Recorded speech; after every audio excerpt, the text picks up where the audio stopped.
Hey everybody, we're bringing you another special episode. This is part 3 of ÖTILLÖ, the Swimrun Championship course preview. This one, we're taking you from Ornö to the finish line at ÖTILLÖ, and we brought along the Godfather himself, Andy Hewitt. Let's get right into it.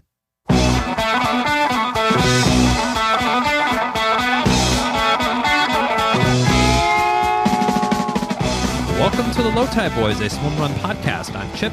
I'm Chris, and this is episode 186 of the show. This week, we're sharing the final installment in our 3-part series providing a detailed course overview of ÖTILLÖ, the Swimrun World Championship. September 4th is fast approaching, and we're officially super stoked for the big day. In this episode, we cover the final thirdish of the legendary course from the start of the run on the island of Ornö, infamous island of Ornö, through to the finish line on the island of ÖTILLÖ. Joining us for this discussion is the Godfather himself, Andy Hewitt. Few people have done more to spread the gospel of swimrun in the United States than Andy, and he also happens to be racing ÖTILLÖ for the 9th year in a row. Crazy. He's a wealth of knowledge on all things swimrun. His pronunciation of Swedish names is way, way better than ours. Yes. And we're lucky to call him a friend.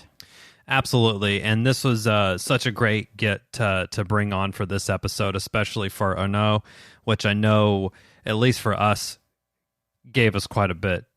Yeah. Threw us for a loop, and we know that's where it gets a lot of people. So Andy has done this multiple times. He's made the mistakes years and years, and he's finally learned from it as he shared with us. So it was really great to hit on that, and also to hear just the cornucopia of experience that he's had with what he's going to go with his 5th or 6th different partner now this year. So he's experienced it in a lot of different ways, a lot of different versions, and again, just being able to tap into his knowledge base is really great. So For sure. This is an awesome episode and conversation with Andy. Yeah, that's great. Enjoy, everybody. All right. See you at the finish line.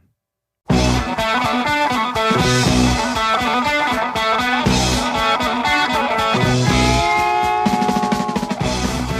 here we are with the one and only, the Godfather of U.S. swim running, Andy Hewitt. Welcome back to the show. Hey guys, how's it going? Going great. Going well. We just happened to spend some time with you up in Maine, which is always great to get to hang out with Swimrun royalty. Mm-hmm. But before we get into the sort of last third of the ÖTILLÖ course, how have you been? Been great. Actually, for you all today, I wore my Hey shirt. Thank you. That I got up in Wisconsin. I thought that'd be appropriate. Doing great. Really looking forward to it. You think you got a whole year before this race, and then all of a sudden you've got 6 weeks to go. You're telling me. I know. You're telling me. And Andy, remind us, this is like the 9th year in a row for you? This will be my 8th year in a row. Wow.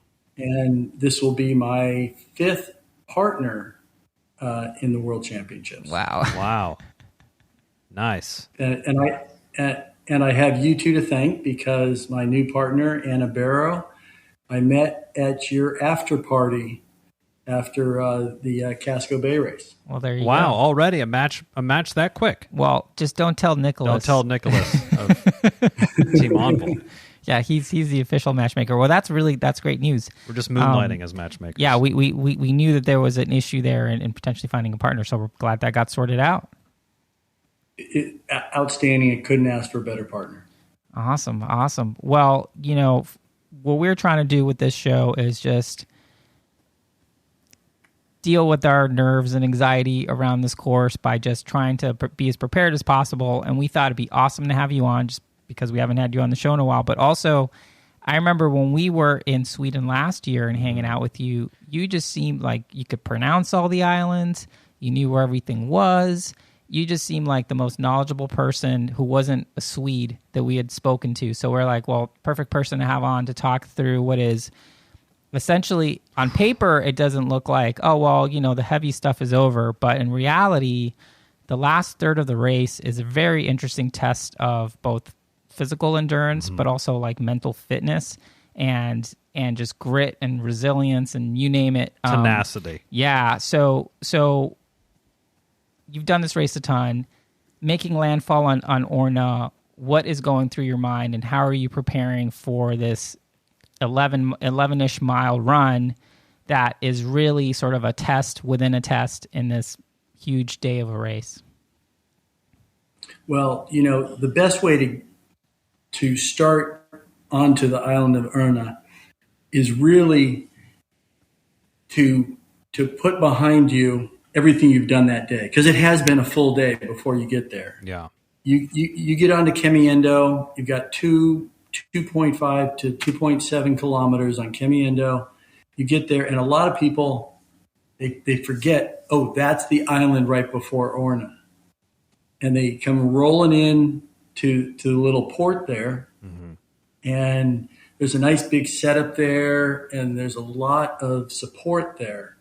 But all they want to do is just get over to Ornö, and then everything's going to start there. And that's where people really kind of make a mistake, because that energy station there on Kemiendo is everything for you. That's where you need to fill up your water bottle. You need to get all of your energy, hang out for a while, eat some stuff, drink some stuff, put on some more lube. That's really it, because it's a short swim over after you jump off the dock, and now the fun starts on Ornö. I love that. You're just knowledge bombs galore, mm-hmm. and this is why we love you. You have the wisdom. This is your eighth time here. You've been to battle 7 times on Ornö, and you know what it takes, and you've learned your lessons. It sounds like you fuel up. I remember they had some tasty Nutella there last time. Gobble one of those down. And I that's one mistake personally that I made last year. I didn't have a soft flask for Ornö, and this year I'm definitely correcting that. But that was a great call out, Andy. Bring your soft flask. Obviously, we're having pH in ours. Whatever you need to get yours through what's coming up, essentially like an 18-kilometer, 11-mile run. Right, and last year, Andy, we spoke about this. I think on the Uber over to to the bubble, essentially. and I remember, intentionally, I filled up my flask and I didn't drink it. I just packed it, and that 300-meter swim to Ornö was like super uncomfortable, because I just had this flask like digging a hole in my ribs or whatever. But I was really glad I had it, because essentially I needed it. Yeah. Essentially you really don't get an aid station until you're really in the business of Ornö. So I think that advice is super well taken, and just having that be in a moment where you just want to kick back for a second, understand where you are, understand what's happening around you and what you have ahead. So point super well taken, yes. Andy. Well, actually, having a big flask, you're actually doing yourself a favor. I use the 1 liter Hydro Pack flask. It's great. It's soft. It fits everywhere. For the whole rest of the race, the most I ever put in it is a half liter. But then it's really nice and soft and spreads out. Fill it up to 1 liter full. If you get over to Ornö and you don't like to have to carry this big thing around, then just drink it. You won't hurt yourself by getting onto Ornö before you go up the first hill, and there are 12 hills on Ornö. Yep. Before going up that hill, just drink half of it. 8 kilometers later, you've got a guy standing there with 10 hoses linked together, and you can fill up again. I was begging for that guy. And really, if you really break down Ornö properly, which I did not the first 3 times, and it surprised me every single turn. But then you start to, like you say, learn the names of these little places on the islands, learn the names of the islands. You get there, it helps your mind as you're going through it, and then start counting the hills. All you got to do is go upstairs 12 times on Ornö. Okay. Just a dozen. It's a good way to think about not it. A baker's dozen, at least. And then the sort of the mini checkpoints that you have, is that sort of a mental trick that you play with yourself, or thing to kind of like, okay, I've reached this place, check, and you're kind of working your way down the list, per se, just the same as counting the hills, it sounds like. Absolutely. If you can get onto Ornö and just think, all I have to do is get 8 kilometers. I get 8 kilometers. I'm going to make a left turn, go downhill for almost 600 meters. But at that turn, the guy with the hose that is ice cold, and you take a full shower. I mean, not a Navy shower. You get them to put that hose inside. Wow. So that you can feel it everywhere. And then you get your little salt tabs there. They've usually got potato chips there. They've got Capri little Suns. gummy bears. The whole Pickles, thing. pickles. Take it all. Yeah. Take it all. And then you're basically coasting downhill until you get to the water. You're going to make a right turn, go up another hill. But at that point you feel almost like when you go through that hose, you want to feel like you just did a swim. Mm-hmm. And your body will tell you, because you'll have wetness everywhere inside your suit. Same feeling you have when you come out of the water. Cold water be dripping down your legs, in your shoes. Your shoes feel good. Because everything at that point has gotten really dry. Generally, you're going to be cabbed down, and everything is going to be dry. The whole suit's going to be dry. Get it wet. And that's just a great thing, because then literally just 2.5 kilometers later, you've got the energy station. At the church. You're on correct. You're on the hard surface road.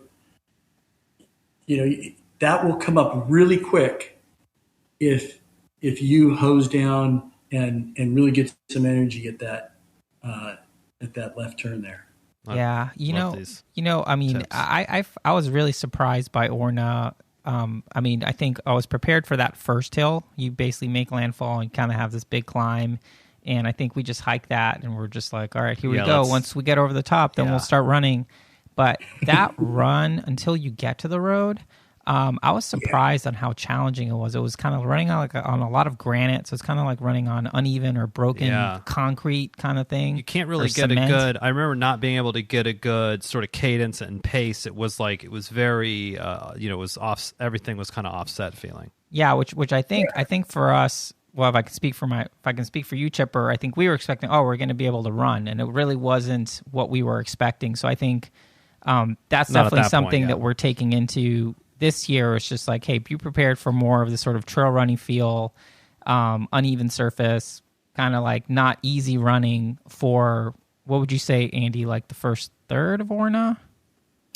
Probably the first quarter, because right when you hit landfall, you're on sort of the southeast outskirts of a town called Ornö. And you're just kind of skirting around there, and you're running through sort of the suburbs as there can be there.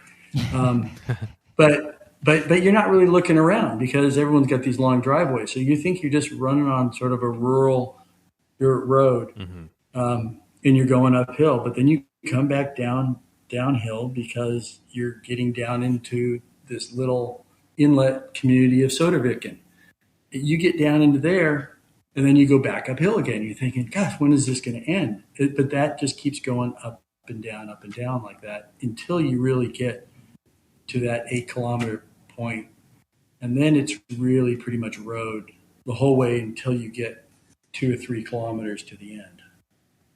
Yeah, and how are you thinking about pacing on this? I mean, obviously, that's a very individual question, but are you like, for us, it's usually like, hey, are we trying to keep it in our pants? Is kind of the moniker that we use.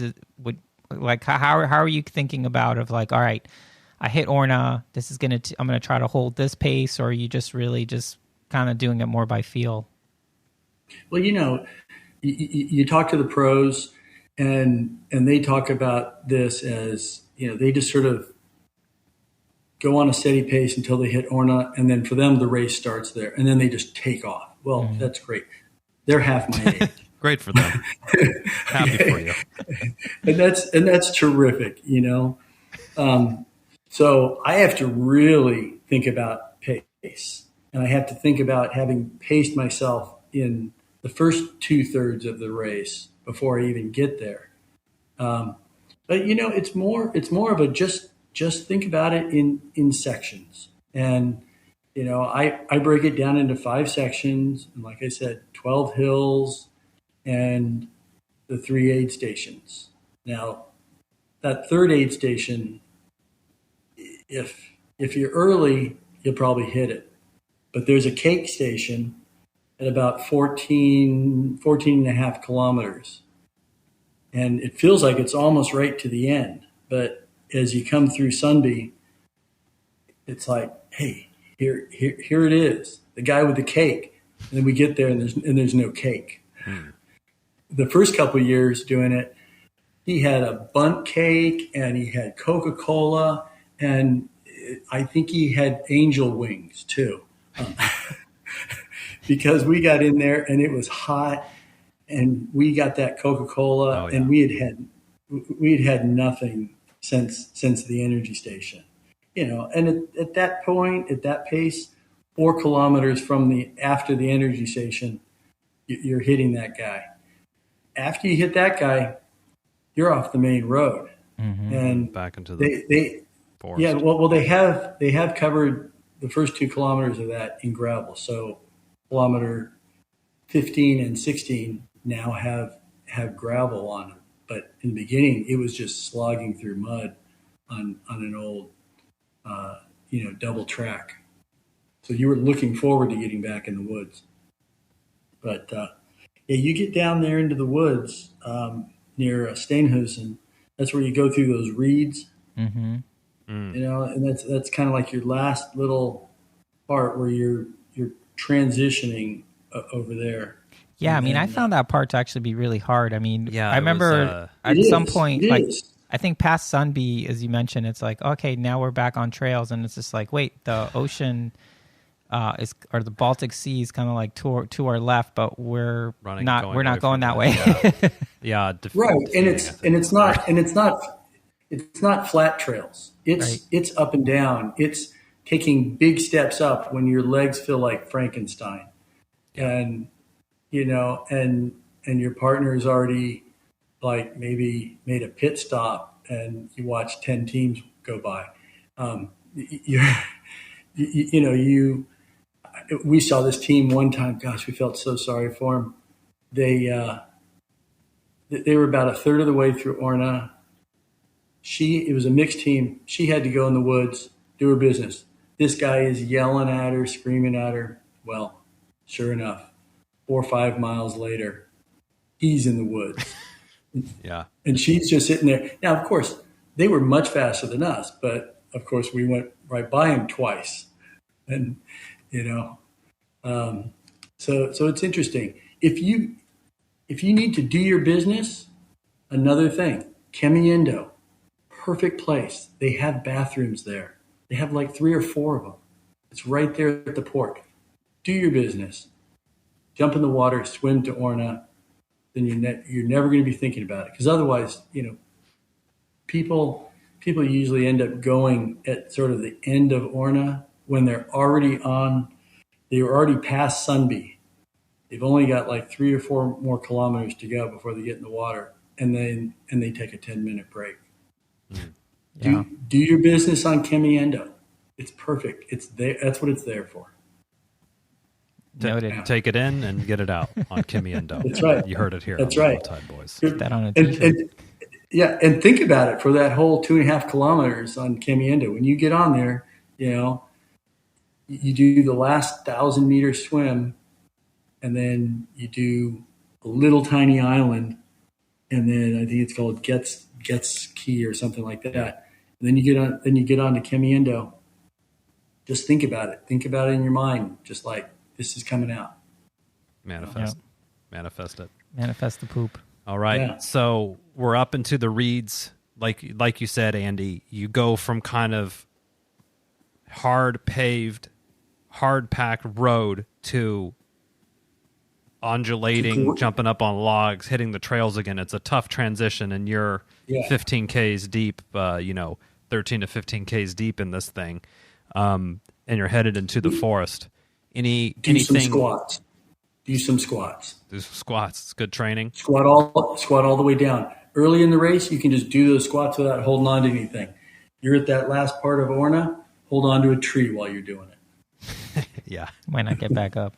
That's true. Exactly. But that pays huge dividends. So do that. Touch your toes, squat down, recharge those legs. The biggest thing is you're going to get into the water at Angholmen, and a lot of teams get in there and they talk about how their body forgot how to swim.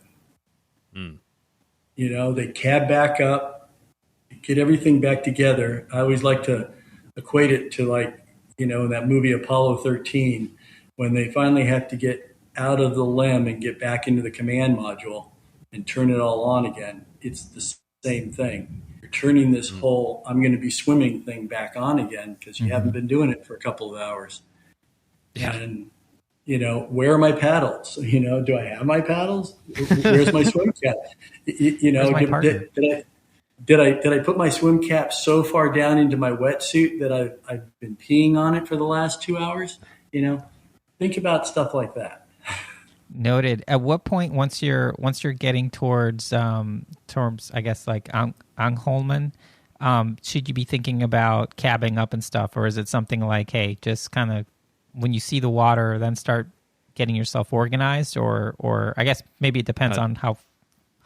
That's always the tricky thing, because a lot of people they get there and they think, oh, it's really close, because you're starting to go downhill. You're starting to go downhill on stuff that is reminiscent of the Uta course. Very treacherous. A lot of having to hold on to trees to go down things. And think of that. A lot of people have gone down those things already. Also, people, they don't do it now with the final 15, but usually it was a lot of people had done it on the final 15 a couple of days beforehand. So it was really beaten up. It's not so beaten up anymore. But still, you're going downhill. And although going uphill is hard, going downhill when you got Frankenstein legs is difficult. And so you got to be careful. You don't want to slip and fall. But when do you cab up? Well, there is a place right towards the end of Angholmen, 200 meters before the water. You're still up high, and it flattens out, and there's another power line. And you see the power line, cab up. I think Oscar Olsen gave us the same tip. Mm-hmm. It's fine. Yeah, it's the last power line. It's the last power line you're going to see, and you just cab up there. But don't go before, because you go before and you're going to start sweating the precious little water that you have left. Yeah, digging the hole deeper. Cool, and then a little 250 meter swim over there. Yeah, that little swim. At that point now, you're going to have some pretty strong currents. And you just, hopefully there's a team that's right in front of you so you can see which way they're swinging. Mm-hmm. If the current is pushing hard from left to right, then what you want to do is when you get in the water there, it's a nice little sandy entry.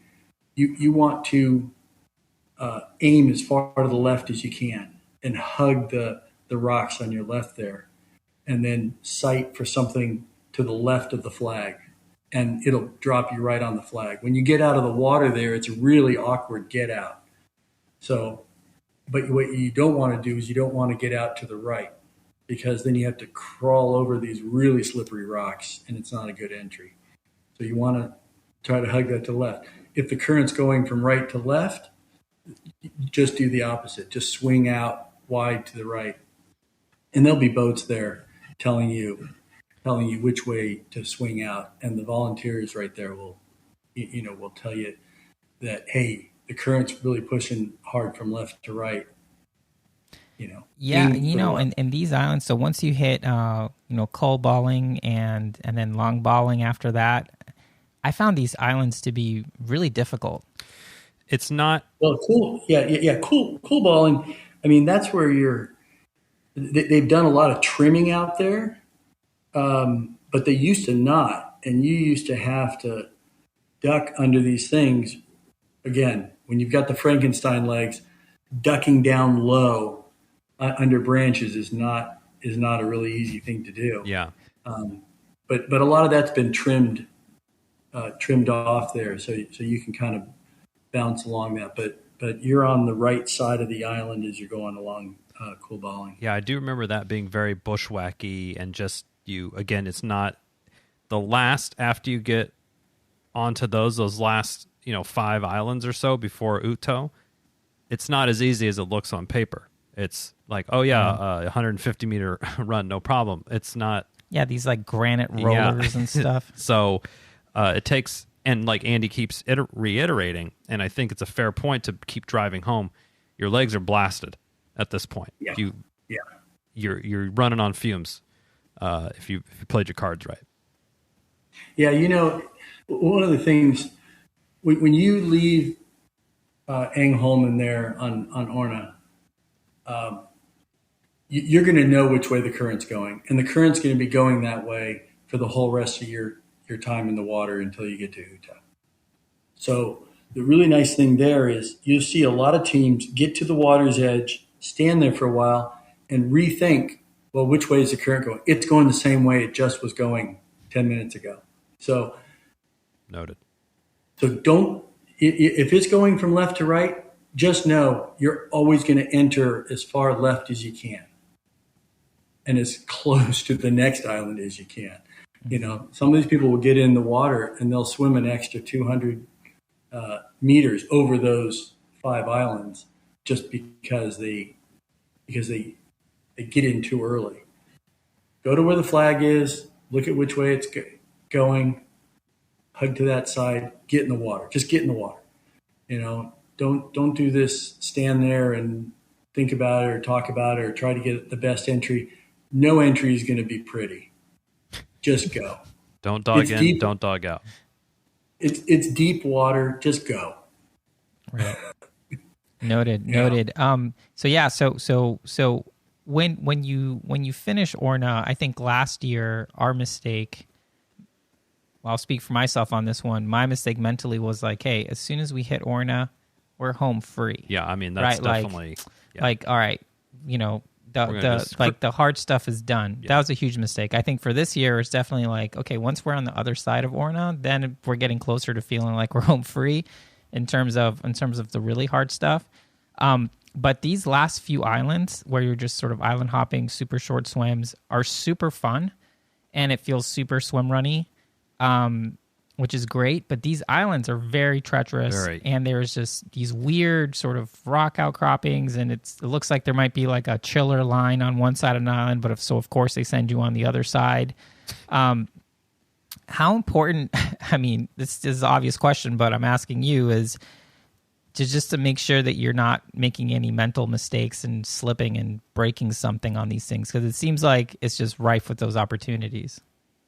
It is, and people trip and fall. I mean, you see people coming into the finish line with like fresh cut knees, and different than fresh cut flowers.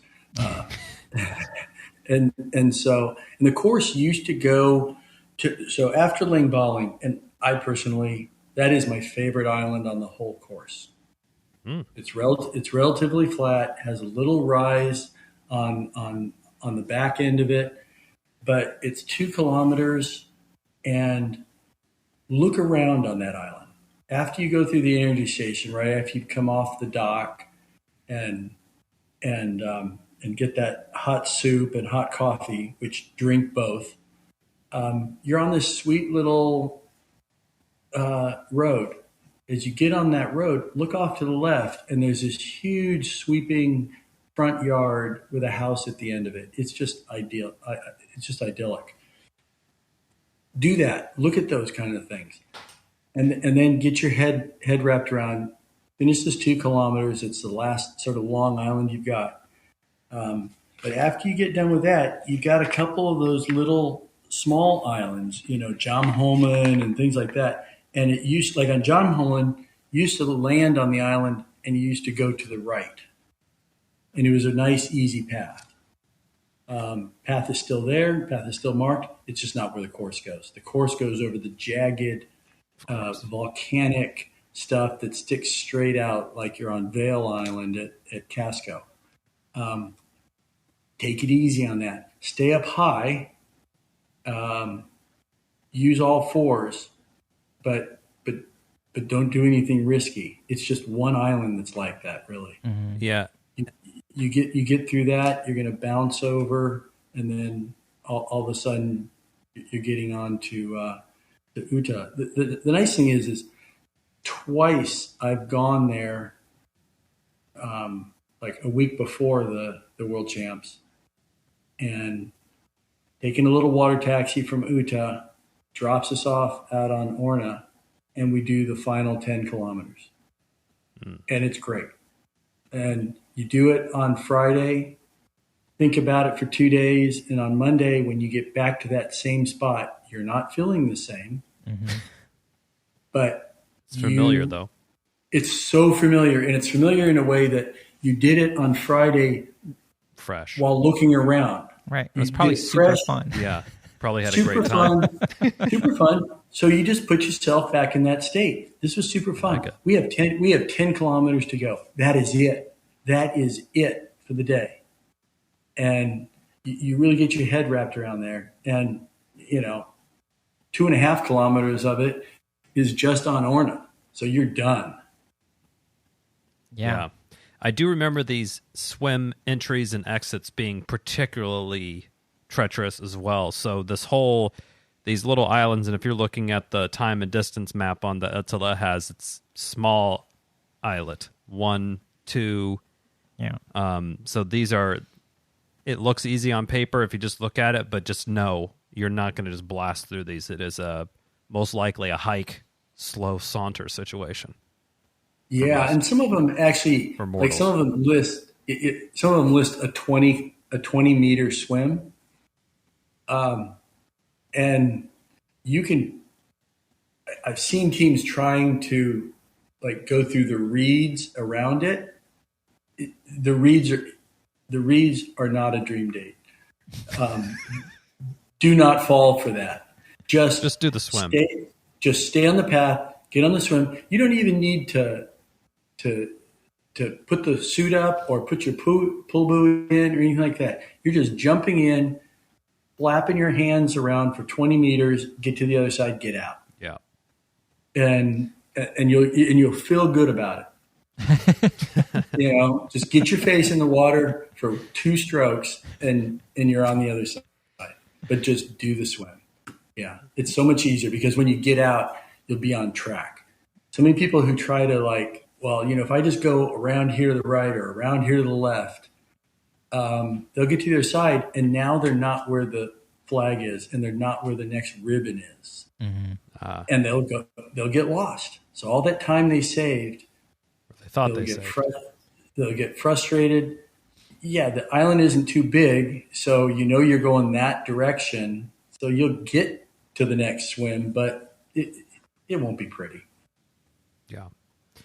And invariably, you'll see another team go right by you doing that. Yeah. Yeah. So you reach Uta, the final island. You reach Uta. How are you feeling? Well, big things to think about throughout this whole section on Ornö. Like I said, you're already gassed. Eat anything you can get your hands on. Talk to your partner on Ornö. Talk to your partner a lot on Ornö and on these final islands. This is where you need to be talking loudly to each other about how much you appreciate that they came and spent this 10 to 12 hours with you today, that they came all the way over to Sweden. Okay. Plan to have a story to tell somebody. Okay. Because one of you is not going to be feeling well and you don't know which one it is. Have a story, have a really good story that's interesting, that'll take their mind off of whatever they're going through. Luckily, that's definitely not our problem. Yeah, that's not an area where we need a lot of support. But I mean, I definitely remember telling Chipper. Yeah. I remember telling Chipper, like, ain't this some shit? Yeah. Well, and also, what we really found is in the treacherous part there on those last few islands before you get to Uta, have the tired guy lead, Mm. because then the tired guy is setting the pace. And if the tired guy is if the tired guy's in the back when you're at the end of a race like that, the guy in front, one, is setting the pace, and they're already going downhill when the other one's still going uphill, and that's extra hard for the guy who's tired. Mm-hmm. And it just constantly feels like you're getting pulled. But if you get out ahead and lead, generally you're going to be going faster than you would if you were back getting pulled. I think that's definitely a good point as well. And if you're a little bit fresher, you're going to be pushing the pace, and if you're kind of in a run walk situation by that point, we definitely were there. Like, you're going to burn out the slower runner because you're pushing the pace. And I think taking Andy's suggestion and letting the weakest link lead it out is going to overall average your pace will be better, and they can manage it better, and it will be maybe the fresher person can work more on the story and the alibi. Yeah. Especially when you get to UTA. It also, if you have the tired person leading, the person who's got more energy, take the paddles, take the caps, take the goggles. You get to UTA, make the tired guy as light as possible. Take all their stuff away from them. There's no need for them to be carrying it. You still got a water bottle with water in it. Take that from them too. Make them super light, cab them down, have them out there in front. Like it. And then as you're starting to press on with that, because that tired person is going step by step. Mm-hmm. This step might be good. That's next step might not be good. But it is step by step. And so you don't want them to get pulled, especially, we've all had that feeling of getting pulled on the end of the tether. And, if your leg is just not feeling it right then, to get extra pulled, that's not fun. Yeah, but if you're setting that pace, you will start feeling better. You'll start leaning into it. You get up over the big hill. You go through the flat that is not flat because it is still uphill. I mean, it's on the kind of gravel, fire road sort of thing. Yeah, I think that's where we took a strategic walk break, because I think we decided, we have a mile the or second we left. take that left-hand turn, we're running. We're just going for show. Yeah, and I think at that point, I was, I'm starting to feel my sort of finish line energy or whatever, and I was like, I think we had the tether on, and I was like, just hold on, dude. Yeah. And I think, just let's just get up this thing and get it over with, basically. And it's not. You've got once you get to the top of the hill, you've got sort of a steady upward incline. It's very flat, but it's a slight upward incline for another about 1.5 kilometers. Until the hotel, tennis court area. Just before that, right there at Lurgarten. You'll get to it. It's a big, wide open field, and you kind of come around a corner to the right, and all of a sudden there's sheep on your left. There's a fence line. There's a road that crosses your road, and you can sense the finish. You can hear the loudspeakers, and that is all downhill to the clay courts. Until it's not. And here's the big challenge.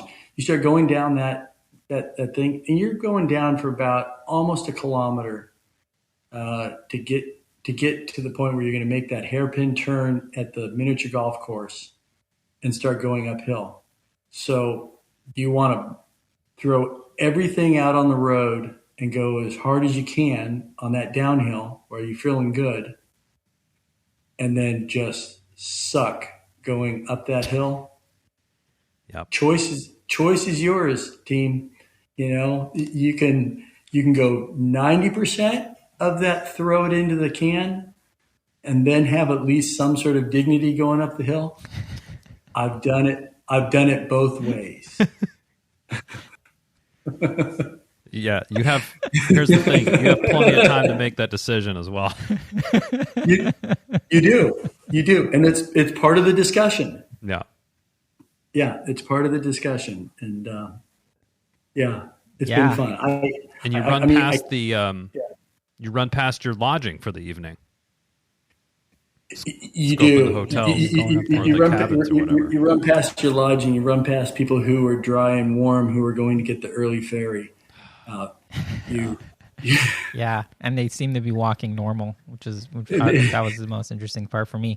But yeah. So this finish line experience, I mean, it's really, I mean, Chipper and I have done a lot of events. So have you, Andy. I mean, to me, it's probably the most memorable finish line experience I've ever had, just because the vibe, you know, the world champs are just hanging out, high-fiving you as you're crossing. Obviously, they're dry. They've already been saunaed up and showered and everything. But, I think that's the perfect word, Chipper. It's just like, it's very magical kind of end to this magical day. Mm-hmm. I mean, you've done this enough to obviously want to keep doing it again. So yeah, it's that finish is very appropriate to what you've done that day.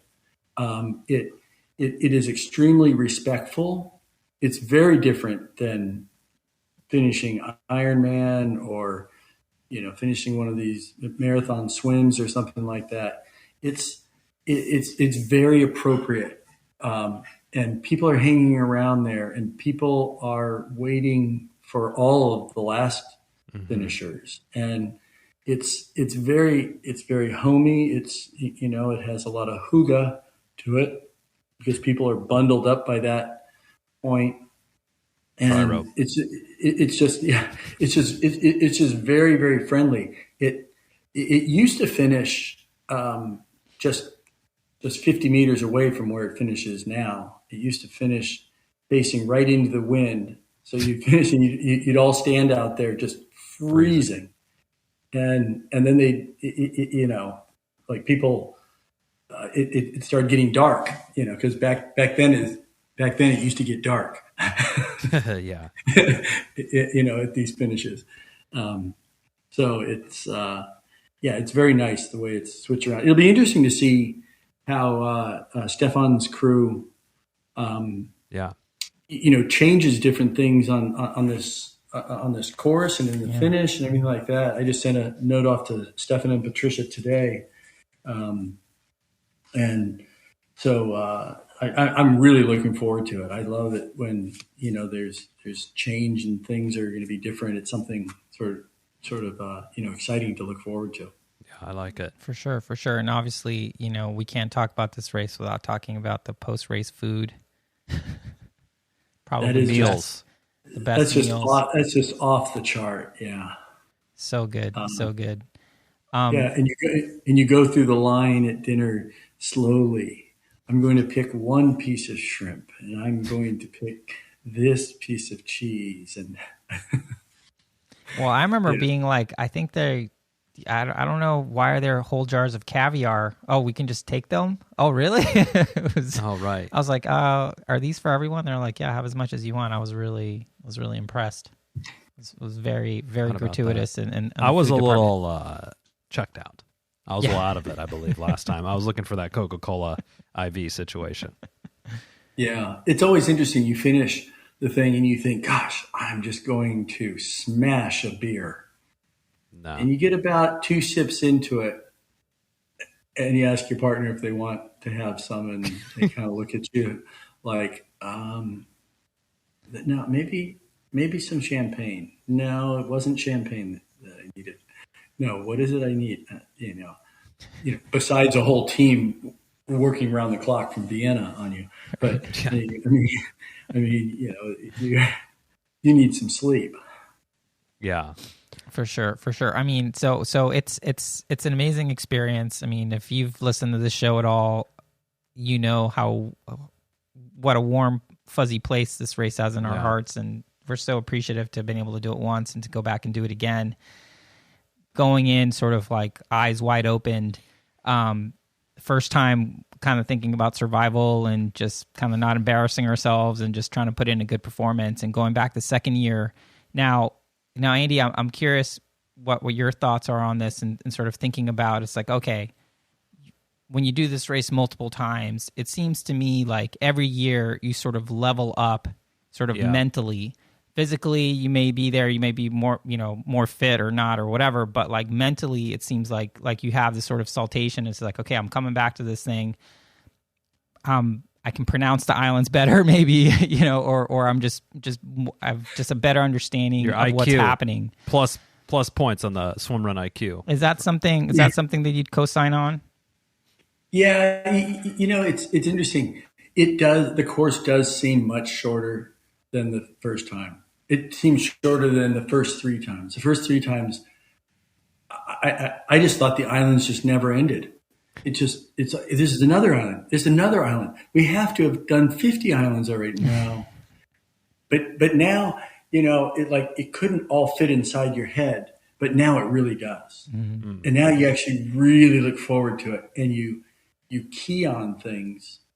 Even like that 5th, 6th time I did it, I was still sort of going along and being surprised by things. But last year, it was great because I really got to enjoy the race. And I think it was one of my most enjoyable ones because I really knew the course by that time. And you see some of these guys who practice the course 20, 30 times before the champs, in the summer. Man. And that all that just goes out of the way. It's just like, when you go take a run around your house or something like that, all the little places, where you're going to have your left foot land and your right foot land and different things. It's the same thing. Yeah, you get onto it and you're like, I'm on this island. And like instantly you're like, oh, I know exactly how this island goes. It drops to the right. Ooh, and then we've got this little cliff climb. And then, ooh, got to watch out for the moss. If it's been raining, it's going to be really slippery on this. So stay to the right, and this is a tricky get in, and this is what you're telling your partner. Mm-hmm. And, and your partner just kind of hears this sort of sing-songy description of what they're about to do in the background. It's like, it's like having something narrated for you and then you're about to do Closed caption. And you had a great partner last year. Just Phil. Just Phil, friend of the show. So that, he had a great experience as well. Hearing it from him, it was the best race he's had, and the most enjoyable race he's had. So I think you guys had a really great experience, which was it was terrific, and it was all 5 partners I've had in this race have been just outstanding, and we've all gotten much closer from it. So. I'm excited. I'm excited to have my sixth partner join me on this. I'm sorry, this will be my 5th partner. I had 4 partners before. Yeah, no, it's gonna be great, and it's gonna be great to share the experience with you again out there. I found it super helpful just being in your presence. I found it very calming. To the old nerves. Yeah, and the osmosis of knowledge also as, anything, at least I don't, I won't comment on if I'm smart or not, but one of the smartest things I did whenever you were talking about the course, whenever we were hanging out with you, I was like, in my head, I was like, record, like listen to what this man is saying and it will be good knowledge. And so again, I think people are going to get a lot of value out of this episode, and Andy, always great to chat with you, and thank you for sharing your wisdom with us. Well, really appreciate it, guys. What you've done for Swimrun is something we always dreamed somebody would come along and do, and you far exceeded our expectations. So, appreciate you've been one of our biggest supporters, if not number one, pretty much since day one. And the California swim run, which you race directed, was actually our first swim run back in Mission Bay at the Regatta 2018. Yeah, it started at 2:47 in the afternoon. It was great. I think it was later than that. It was like 4 o'clock almost. I don't know. Yeah. We actually have Phil and I are going out for our last long swim run practice. We've got about a 6.5 hour practice, and that course that you two did will be on that course that we do. Nice. Oh, awesome. It'll be 1/5 of it, but Yeah. Well, Andy, thank you again for your time and sharing your wealth of experience and knowledge with us. We cannot wait to give you a big old hug on it when we see you after crossing the finish line and sharing a hell of a day out there again with you. outstanding. Gentlemen, you have a good evening. Same to you. All right, be well. Cheers. That's it for this week's episode. Thanks so much for listening to the show. Make sure to subscribe wherever you listen to podcasts and leave a rating or review, since that's the best way to help other people discover the show and the sport of swim run. Check out our website, lowtideboys.com. That's boys with a Z, for swimrun resources, including gear guides, tips, how-to videos, and so much more. Make sure to check out our meme page at The Low Tide Boys on Instagram. If you have any questions or suggestions for the show, send us a DM or email us at lowtideboys@gmail.com. We'd like to thank Riding Easy Records for our show music, and of course our wives for their support and tolerance of our swim run and other activities. Lots of activities. Lots of activities. Finally, you can support our efforts on Patreon. Until next time, get out there and go for a swim. Then a run, And then a swim. then another run, Then another swim. then run some more. Just keep going. Let's go. And then stop at some point because, And fuel. Don't forget to fuel. Gotta fuel Of too. course, yes.